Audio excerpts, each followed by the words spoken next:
Assalamualaikum warahmatullahi wabarakatuh. Saya akan mempresentasikan pekerjaan kelompok kami yang berjudul Perekrutan Tenaga Kerja oleh Najib Zamroni dan Christian Fatur untuk memenuhi syarat mata kuliah ESDM. Yang pertama adalah latar belakang. Aktivitas bisnis dalam suatu perusahaan digerakkan oleh tenaga kerja yang memiliki pemahaman terhadap pengelolaan bisnis tersebut. Sumber daya manusia dalam hal ini tenaga kerja menjadi syarat utama dalam mengoperasikan perusahaan. Pengelolaan sumber daya manusia yang tepat menjadi bagian yang sangat penting, dan bahkan proses perekrutan tenaga kerja yang tidak tepat akan menjadi masalah tersendiri bagi perusahaan.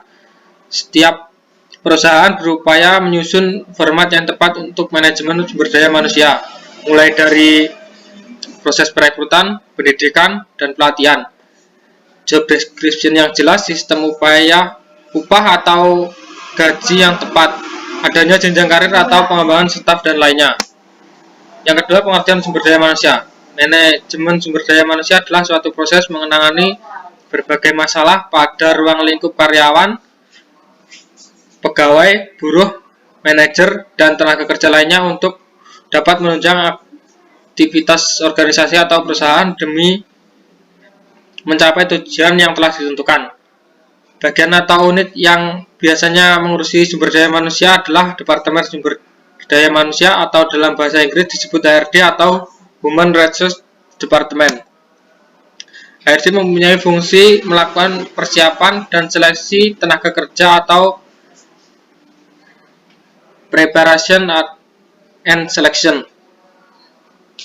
Yang pertama, persiapan. Dalam proses persiapan dilakukan perencanaan kebutuhan akan sumber daya manusia dengan menentukan berbagai pekerjaan yang mungkin timbul.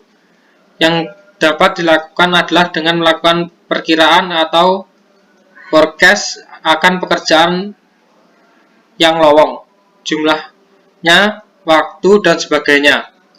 Ada dua faktor yang perlu diperhatikan dalam melakukan persiapan, yaitu faktor internal seperti jumlah kebutuhan karyawan baru, struktur organisasi, departemen yang ada, dan lain-lain. Faktor eksternal seperti hukum ketenaga kerjaan, kondisi pasar tenaga kerja, dan sebagainya. Yang kedua, rekrutmen tenaga kerja atau rekrutmen.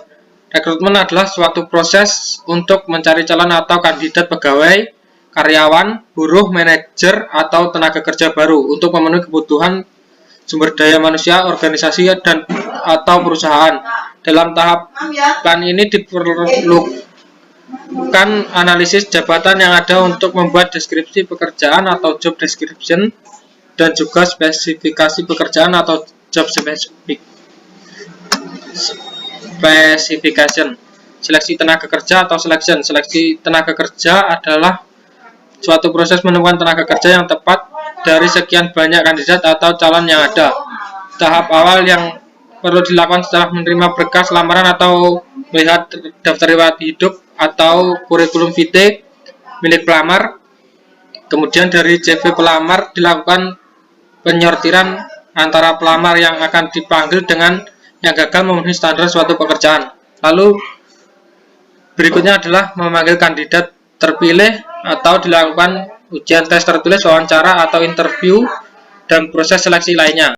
Yang keempat, pengembangan dan evaluasi karyawan atau development and evaluation. Tenaga kerja yang bekerja pada organisasi atau perusahaan harus menguasai pekerjaan yang menjadi tugas dan tanggung jawabnya.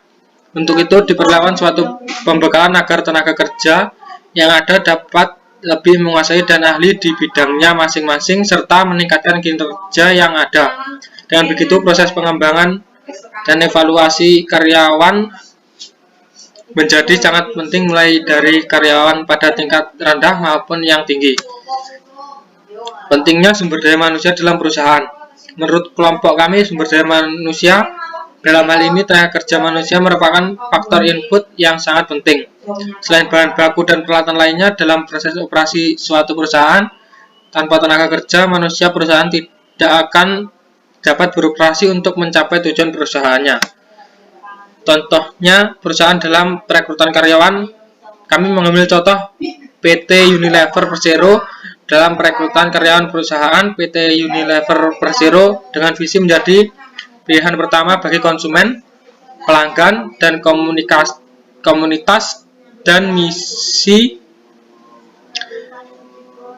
menjadi yang pertama dan terbaik di kelasnya dalam memenuhi kebutuhan dan aspirasi konsumen, dan menjadi rekan utama bagi pelanggan, konsumen, dan komunitas.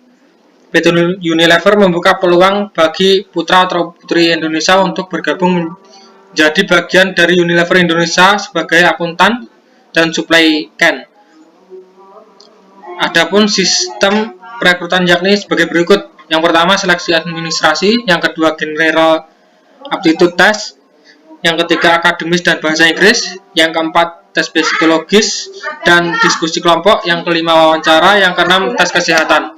Kesimpulannya, dari uraian yang telah dipaparkan di atas dapat ditarik kesimpulan bahwa dalam perekrutan tenaga kerja manusia harus diatur sedemikian rupa agar calon tenaga kerja baru yang akan diperoleh sesuai dengan tenaga kerja yang diperlukan oleh perusahaan dan kemampuan sesuai dengan posisi yang akan diduduki di dalam perusahaan tersebut.